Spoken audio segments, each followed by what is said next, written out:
दीपक सैनी अति पिछड़े पे चुनाव लड़ रहे हैं। उन्होंने वहाँ जाटों के साथ एक चुनाव मजबूती के साथ लड़ा। 65,500 वोट से हार जाते हैं। तो सीधे सीधे वो भाजपा को सीधे टक्कर देता है। मायावती जी चाहती थी यहाँ पे कि हमारे दलित के साथ मुस्लिम जुड़ जाएगा। बिजनौर लोकसभा सीट वो लोकसभा सीट जहां से पहली बार चुनाव जीतकर मायावती संसद पहुंची थी और इस बिजनौर लोकसभा सीट पर भी सबकी नजरें टिकी हैं कि आखिर बिजनौर में कौन जीतने जा रहा है, बिजनौर की जनता के मन में कौन बसा है और बिजनौर की जनता ने किसका विजय तिलक किया है। इन तमाम वरिष्ठ पत्रकारों से बातचीत करूंगा और ये देखिए तमाम वरिष्ठ पत्रकार पूरे आंकड़ों के साथ, और ये देखिए पूरे कागज़ लेके आए हैं किसको कितनी वोट मिली, कौन किससे आगे है, किसको दोपहर तक कितनी वोट मिली, किसको शाम को कितनी वोट मिली, कौन किससे आगे निकल जाएगा।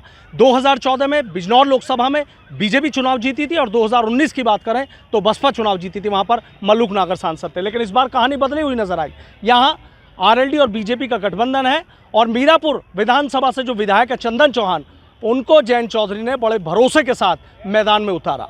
समाजवादी पार्टी की बात करें तो दीपक सैनी को मैदान में उतारा और बसपा की बात करें तो बसपा ने इस बार यहाँ कहानी कुछ बदली हुई दिखाई दी। बसपा ने यहाँ पर जाट कार्ड खेला और जाट कार्ड किसी रणनीति के तहत खेला गया था।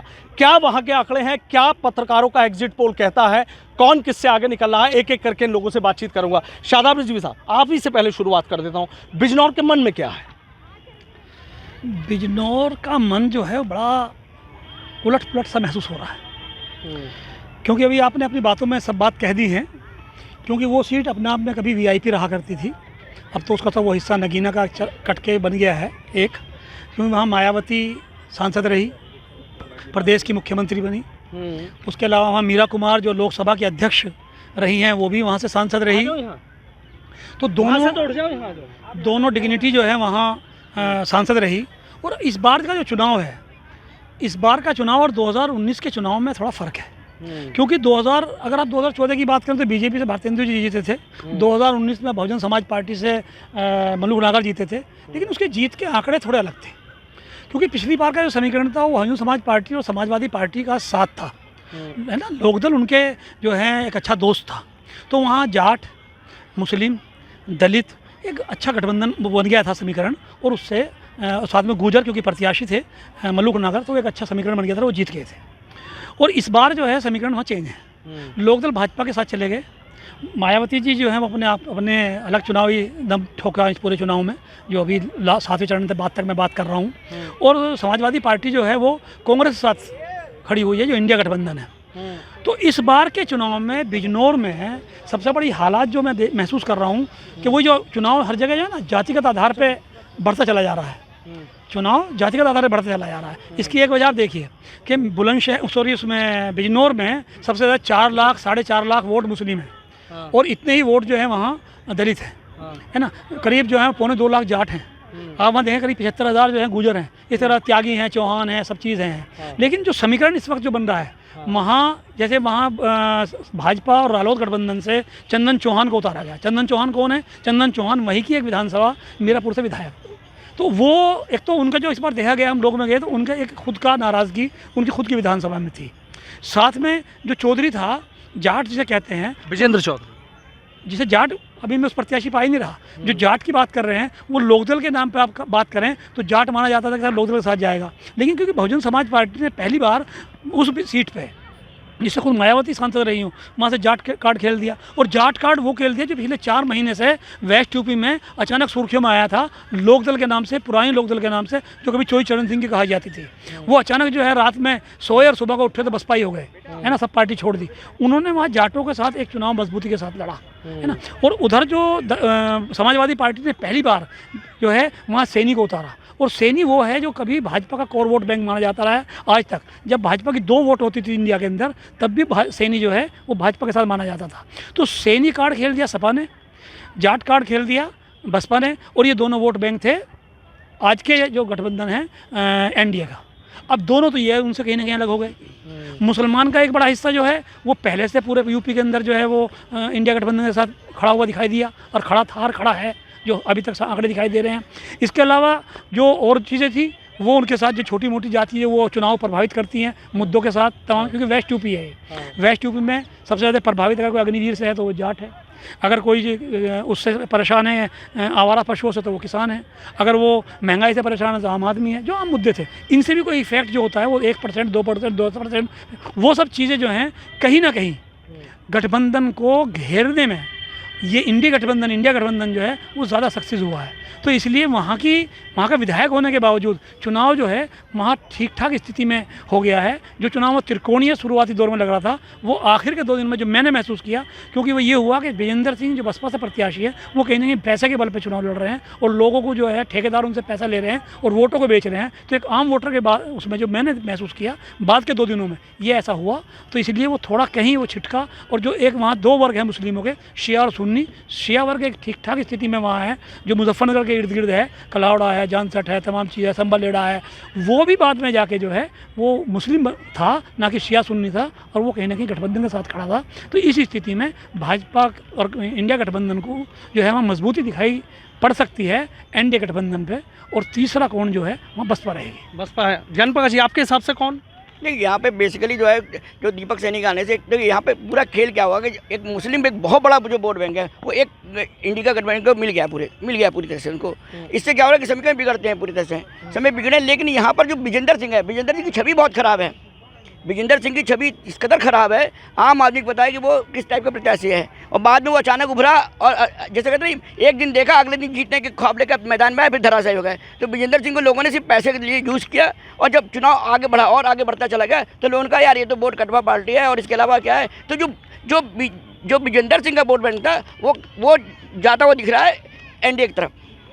उसमें दलित भी हैं, जाट तो कटना था ही नहीं। तो पहले अगर विजेंद्र मजबूत करता है तो जाट थोड़ा बहुत गए होंगे जिन्होंने पैसे लिए होंगे उनसे, जिन्होंने ठेकेदारों ने लिए होंगे पैसे। बाकी जाट वोट और दलित वोट का एक बहुत बड़ा हिस्सा एनडीए को, बीजेपी को उसको मिला है, चंदन चौहान को। तो फाइट बहुत टफ है।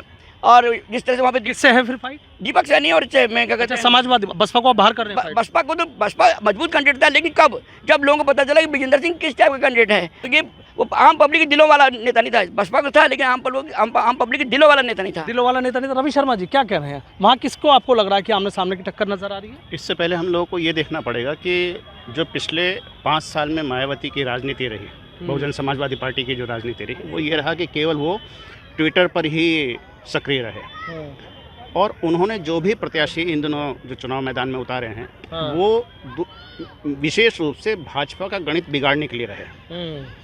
कहीं भी लो, पश्चिम उत्तर प्रदेश की अधिकांश सीटों पर प्रत्याशी का वही उतारा गया, वही जाति समीकरण को देख के कहा कि जो बहुजन समाज इसको भाजपा को नुकसान पहुंचा सकती है, और यहाँ पर भी उन्होंने ये उतारा।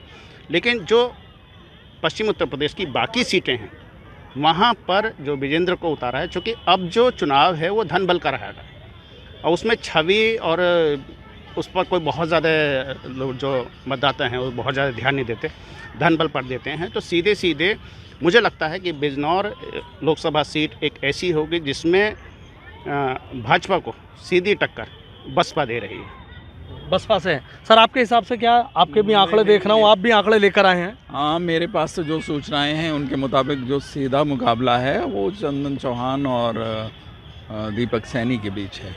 अच्छा। मेरी जो सूचनाएं हैं, मैं खुद उस लोकसभा क्षेत्र में नहीं गया था, लेकिन मेरे जो विश्वस्त साथी हैं जिनसे मैं बात करता हूं, उनसे मिली सूचनाओं के मुताबिक पूरे इलाके में जो स्थितियां हैं उनमें चंदन चौहान और दीपक सैनी के बीच ही मुकाबला है।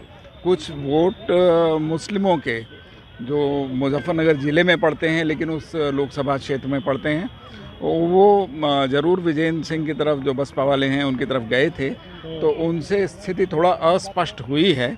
नहीं तो लोग जिस तरह से प्रतिक्रिया व्यक्त कर रहे हैं तो उसमें ऐसा लगता है कि दीपक सैनी की स्थिति मजबूत थी।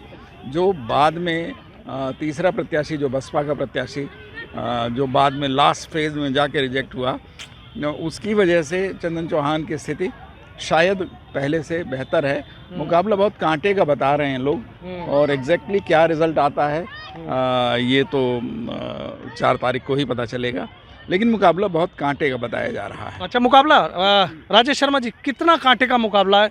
अभी आपने देखा श्रीकांत अस्थाना जी कह रहे हैं कि बिजनौर में तो बड़े कांटे का मुकाबला है। देखो ऐसा ना, आप सब बहुत वरिष्ठ पत्रकार हैं और पॉलिटिकल विश्लेषक भी हैं, आपका आकलन मेरे ख्याल में बहुत बेहतर होता है। मैं एक बार बता दूं बिजनौर के बारे में। बिजनौर में 5 विधानसभा सीटें हैं। एक पुरकाजी है, मीरापुर है, आपका चांदपुर है, बिजनौर है और हस्तिनापुर है। ये 5 विधानसभा वाली लोकसभा है और चूँकि इसकी दूरी बहुत है, ये बड़ा अटपटा क्षेत्र है। यहाँ अगर हम पश्चिम यूपी की बात करें तो सबसे अटपटा यहाँ बिजनौर ही है, एकदम 2-3 जिलों का उसमें टच होता है। तो आप ये देखिए कि जब 2014 का चुनाव होता है, वहाँ मोदी जी की लहर होती है, सरदने में दंगा होता है, तो उस समय यहाँ जो बीजेपी के वरिष्ठ नेता थे राजा भारतेंदु से जीत जाते हैं और वो जीतते हैं 1.5 लाख वोटों से। जैसे ही 2019 का चुनाव आता है तो 2019 में वो 65,500 वोट से हार जाते हैं, क्योंकि सपा और बसपा का गठबंधन था उस समय और उसमें मलूक नागर जीत जाते हैं। इस बार का जो समीकरण है, क्योंकि ये समीकरण बड़ा उल्टा है इस बार का, जैसे मैंने पहले बताया कि ये टोटल जातियों पे, अगर ये हिंदुत्व के आधार पर अगर ये चुनाव हो तो यहाँ नो डाउट चंदन सिंह चौहान सबसे अव्वल हैं। लेकिन मुझे लगता है कि चंदन सिंह चौहान और दीपक सैनी, इनका मुकाबला इसलिए है, जो जाट वोट है विजेंद्र सिंह को लाख कोई बहुत कमज़ोर प्रत्याशी माने, लेकिन मुझे लगता है कि चांदपुर और बिजनौर 2 ऐसी विधानसभा है जहां जाट वोट विजेंद्र सिंह को मिला, और जो वहाँ जाट वोट विजेंद्र सिंह को मिला वो कहीं ना कहीं चंदन चौहान को नुकसान पहुँचाने वाला है। आप देखिए इस बार लगभग 59% मतदान हुआ है, जबकि 2019 में यही 67% मतदान हुआ था। ये जो 7% मतदान कम हुआ है, ये मतदान मुझे लगता है कि जो जैसी स्थिति बागपत की थी कि यहाँ गठबंधन हुआ और गठबंधन बीजेपी और लोकदल, इसके जो पदाधिकारी थे, मैं वहाँ रहा बिजनौर में, कई राउंड लगे, बहुत सारे लोगों से बात हुई। आप देखिए जो यहाँ क्षत्रिय मूवमेंट चला वेस्ट यूपी में, उसका असर बिजनौर में देखने को मिला। जो यहाँ ठाकुर मूवमेंट था, उसने कहीं ना कहीं जो गठबंधन था इसके खिलाफ, जो बीजेपी लोकदल गठबंधन, इसके खिलाफ वोट डालने का प्रयास किया। और मुझे लगता है कि अगर 10 से 15% वोट भी उन्होंने दीपक सैनी के पक्ष में डाला होगा तो इसका नुकसान सीधे तौर पर चंदन सिंह चौहान को है। चंदन चौहान को आपके हिसाब से किससे नुकसान, किससे फायदा है? मेरा जहाँ तक बिजनौर सीट की बात है, बिजनौर में चंदन चौहान और समाजवादी पार्टी के बीच ही मुख्य मुकाबला माना जा रहा है। हालांकि विजेंद्र सिंह ने मजबूत चुनाव लड़ा है, ऐन वक्त पर उनकी घोषणा हुई, उनका शुरू से कोई बसपा में वो नहीं थे, है ना। चुनाव से कुछ दिन पहले बसपा में शामिल हुए, अचानक उन्हें एकदम प्रत्याशी घोषित कर दिया गया और मजबूत चुनाव लड़ा है। लेकिन फिर भी जो आंकड़ों के आधार पर लगता है वो चंदन चौहान और दीपक सैनी के बीच ही मुख्य मुकाबला माना जाता है। अच्छा, मुख्य मुकाबला। सर आपके हिसाब से ये तो वही बात, आपकी वाली बात दोहरा रहे हैं कि भाई अगर यहाँ मुकाबले की बात करें तो साइकिल और कमल, इन दोनों के बीच, मतलब साइकिल और नल के बीच उनका गठबंधन है। मतलब बसपा को किस वजह से आप आउट मान रहे हैं? बसपा का एक तो ना तो कैडर उसका कोई रह गया है। 5 सालों में, पिछले 5 सालों में वहाँ पार्टी ने कहीं कुछ काम तो किया नहीं है। दरअसल अगर आप देखें तो बसपा का संगठन पूरे प्रदेश में ही शून्य होने की ओर बढ़ा है। वो 5 साल बाद अचानक चुनाव के समय खड़े होकर आने वाली पार्टियां, तो वो निजी तौर पर कोई प्रत्याशी कहीं बहुत अच्छा कर ले, संगठन के स्तर पर, पार्टी के स्तर पर तो उनका प्रदर्शन कहीं भी ठीक नहीं होना है। वो अपनी विश्वसनीयता खो रही हैं। मायावती और उनकी पार्टी, उनकी विश्वसनीयता लगातार घटी है। उनका जो समुदाय, जो पक्का वोटर माना जाता था, उनके बीच भी आज उनकी वो विश्वसनीयता नहीं है। तो जहाँ भी अगर बसपा का कोई प्रत्याशी कुछ बेहतर कर पा रहा है तो वो निजी तौर पर अपनी परफॉर्मेंस उसकी है। मेरा मानना है, या मेरे पास जो सूचनाएं हैं उसके आधार पर, पार्टी संगठन की स्थिति बहुत ख़राब है। तो पार्टी से कोई मदद नहीं, जाति के आधार पर विजेंद्र सिंह को वहाँ जो उस जाट क्षेत्रों में जो वोट मिले हैं उनके आधार पर यह है कि उन्होंने संतुलन बिगाड़ा है, समीकरण बिगाड़ा है, और वो जो वोट कटे हैं वो चंदन चौहान के ही वोट कटे हैं। तो ऐसे में उनकी परफॉर्मेंस जितनी बेहतर होगी, दीपक सैनी की परफॉर्मेंस उसकी तुलना में और बेहतर हो जाएगी। मतलब जितने ज़्यादा वोट बसपा प्रत्याशी पाएगा उतना बेहतर होगा इंडी गठबंधन का जो प्रत्याशी है दीपक सैनी, उसके लिए। हाँ। रवि शर्मा जी, आप मुझे बताइए कि जिस तरीके से मायावती ने एक दाव भी तो चला था कि पश्चिम उत्तर प्रदेश को अलग राज्य बनाने का दाव भी उन्होंने चला था, बहुत बातें कही थी कि जाट और मुस्लिम एक साथ आ जाएं, तमाम तरह की बातें। तो समीकरण तो यही सोच करके किया था, जहाँ भी प्रत्याशी उतारे गए हैं उसमें यही देखा है कि अगर पूरे पश्चिम उत्तर प्रदेश में कोई भी राजनीतिक अगर समीकरण बैठाया जाए, उसमें दलित और मुस्लिमों का वोट बैंक अगर एक साइड में हो जाता है तो सीधे सीधे वो भाजपा को सीधे टक्कर देता है। तो यही सोच करके उन्होंने ये किया था, लेकिन वो परवान नहीं चढ़ पाया। शादाब जी साहब, आपके हिसाब से क्या लग रहा है? तो सीधा कह रहे हैं कि भाई जो आंकड़े आ रहे हैं, जो जानकारी आ रही है, बसपा को आप कहते हैं कि भाई पिच से ही आउट बता रहे हैं, कहने की साइकिल में और नल में आमने सामने की टक्कर हो गई है। देखिए बसपा पिच से आउट नहीं है, वो मैदान में नहीं है बहुत सारी सीटों पर। अगर 2-4 पूरे यूपी की बात करें, पूरे यूपी की अगर आप बात करें तो उनमें ही 2-4 सीटों को अगर आप छोड़ देंगे, बहुत ज़्यादा ऐसा नहीं है कि बहुत संघर्ष में है, बस कहीं कहीं ये त्रिकोणीय स्थिति में है, सीधे मुकाबले में तो 1-2 सीटों पर होगी। वही स्थिति बिजनौर की है। बिजनौर में क्या है कि जितना जाति जो अब हम इसको कैसे भूल जाए कि जातिगत आधार पर चुनाव हो रहा है। अगर जातिगत आधार पर हो रहा है तो वहाँ फिर बिजनौर, अगर हम किसी और सीट पे लोकदल के साथ खड़ा करते हैं जाट को, तो यहाँ इसके साथ क्यों नहीं खड़ा कर सकते हैं विजेंद्र के साथ। तो जितना वोट विजेंद्र को मिलेगा बसपा के कैंडिडेट को, उतना नुकसान इंडिया गठबंधन और एनडीए को होगा। जितना दलित, क्योंकि दलित के बारे में साफ साफ है इस बार कि दलित ये मान के चल रहा है विधानसभा और लोकसभा में उसकी अलग अलग पृष्ठभूमि होती है। चाहे 2022 देख लो, 2019 देख लो, क्या कोई भी देख लो, उसमें क्या होता है जब प्रधानमंत्री की बात आती है तो उन्हें पता है कि बसपा बहुजन समाज पार्टी इस स्थिति में नहीं है कि वो इतनी सीट ले आएगी कि हमारी मायावती प्रधानमंत्री बन जाएंगी। तो फिर वो चाहता है कि जो बीजेपी को हराए, मुस्लिमों वाली कैंडिडेट हो जाती है। क्योंकि दलित ये कहता है कि सबसे पहले बीजेपी के निशाने मुस्लिम होता है और सेकंड पे हम, चाहे वो संविधान बदलने की बात हो, चाहे वो आरक्षण खत्म करने की बात हो, तो उसमें दलित अपने आप को मानता है। तो इस ऐसी स्थिति में अपना वोट खराब न करके, दलित सब जगह बटा है, ठीक ठाक बटा है, तो अगर वो जितना उसमें बटेगा उतना नुकसान उसमें भी जो है वो बसपा को ही होगा, या तो एनडीए पे जाएगा या इंडिया पे जाएगा। अब जितना जाट जो है जातिगत आधार पर कटेगा उतना ही दलित जो है वो एनडीए पे जा सकता है, और अगर वो जाएगा तो उनकी भरपाई किसी न किसी हद तक हो सकती है। लेकिन ये साफ़ है, जितना मैंने देखा, जितना मैंने सुना, जितना मैं वहाँ गया और मेरी लोगों से बात हुई, उसके हिसाब से देखिए समीकरण तो वहाँ सीधे सीधे एनडीए और इंडिया के ही हैं। लेकिन कोई करिश्मा अगर हो जाए, विजेंद्र सिंह वो चाहे धनबल के आधार पर, चाहे फला के आधार पर, शुरुआती दौर में जो उनका एक सिनेरियो गया, लोगों के दिमाग में गया कि बड़ा प्रत्याशी है और बहुत बड़ा वोट उनको मिला होगा। मैं तो ये कह रहा हूँ जाट का 100% डिवाइड हुआ है, वहाँ बड़ा हिस्सा हो सकता है एनडीए पे चला गया हो, तो जैन को कोई बड़ा नेता मानते हैं, तो मुझे नहीं लगता कि उनको बहुत ज़्यादा वोट मिला होगा। गठबंधन दोनों चुनाव दोनों गठबंधन में है और वहाँ इसी स्थिति में होना चाहिए, ये मेरी अपनी सोच है। हो सकता है कि वहाँ दूसरा परिणाम 4 तारीख को आ जाए, कोई आश्चर्यजनक या कोई इस तरह की, मुझे नहीं लगता। गठबंधन दोनों गठबंधन में चुनाव, गठबंधन में चुनाव में। रविंद्र राणा जी, बिजनौर की बात चल रही है और सबके अपने अपने तर्क हैं। कोई कह रहा है कि सीधा समाजवादी पार्टी में और बीजेपी में लड़ाई है, कोई कह रहा है कि बसपा फाइट में, कोई कह रहा है बसपा फाइट में है ही नहीं। आपके हिसाब से क्या है? मुझे ऐसा लगता है कि बीएसपी वहाँ फाइट में नहीं है, क्योंकि एक तो जो मुस्लिम वोट है वो समाजवादी पार्टी के पास शिफ्ट हो गया है। हाँ। दूसरा उनका जो कैंडिडेट है वो सैनी कैंडिडेट है। हाँ। उनके फादर वहाँ एमएलए हैं। हाँ। और ये जो इक्वेशन है, सोशल इक्वेशन, ये थोड़ा सा एनडीए को मुश्किल में डालने वाला है। हाँ। क्योंकि सैनी वोट बैंक माना जाता है बीजेपी का वेस्टर्न यूपी में। तो ऐसे में यहाँ पे लोग ये कह रहे हैं कि साहब जाट वोट डिवाइड हो जाएगा बीएसपी के और एनडीए के बीच में, आरएलडी के कैंडिडेट के बीच में। तो मुझे लगता है कि उसकी पॉसिबिलिटी बहुत कम है। 2009 में सेम इक्वेशन पे यहाँ पे इलेक्शन हुआ था और चंदन चौहान जो एनडीए के कैंडिडेट हैं, उनके father Sanjay Chauhan same equation पे यहाँ से सीट निकाल के गए थे। तो मुझे लगता है गुजर वोटर प्लस जाट वोट और इसके अलावा बीजेपी का जो कोर वोटर है वो मिला के वो थोड़ा कंफर्टेबल सिचुएशन में हैं।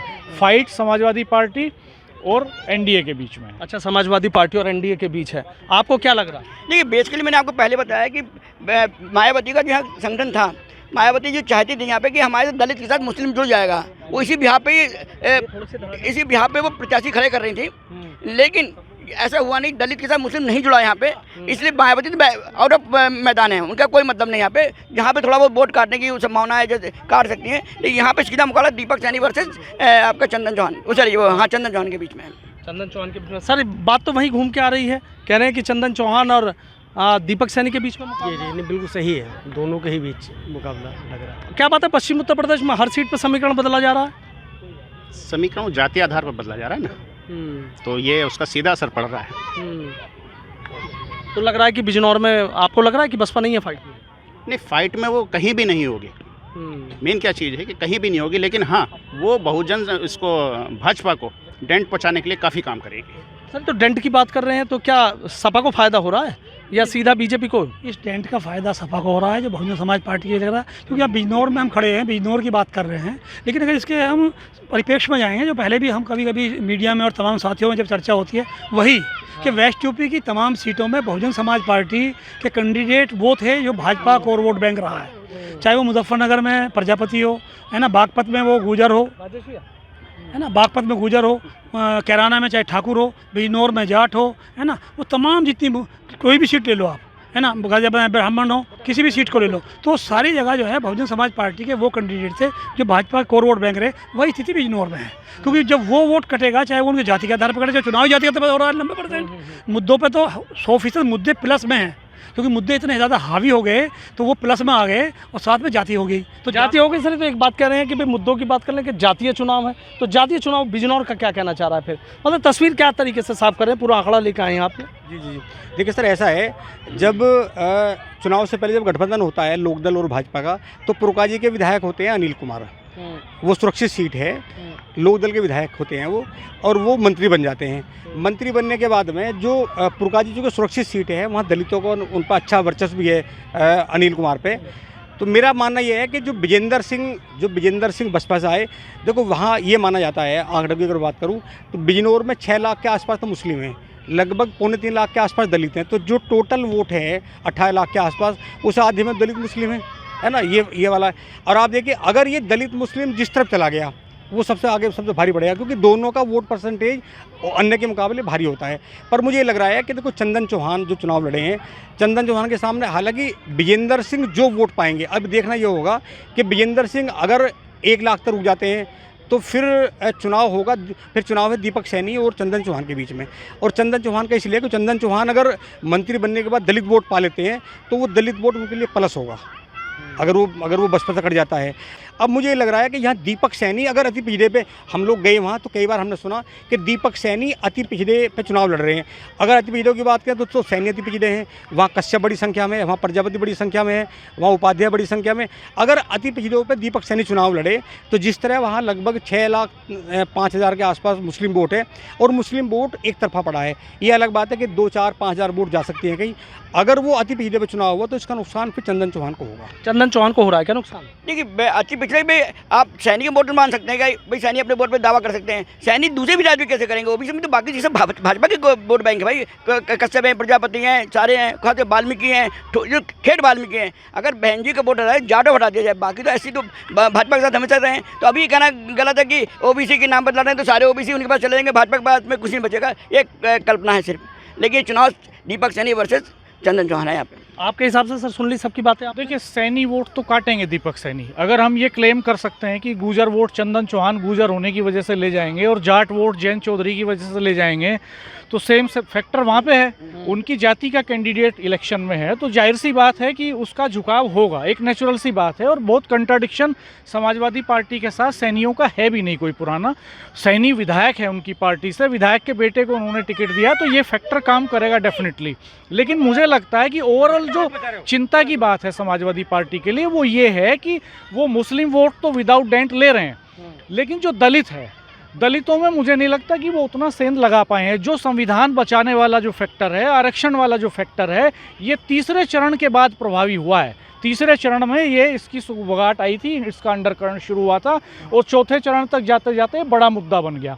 जिस वक्त बिजनौर में चुनाव हुआ उस वक्त ये उतना बड़ा मुद्दा नहीं था कि ये दलित वोट एंटी बीजेपी जाके एनडीए जाके कंसोलिडेट हो पाता। तो अल्टीमेटली जो है, मुझे लगता है कि वो एक बड़ा फैक्टर है।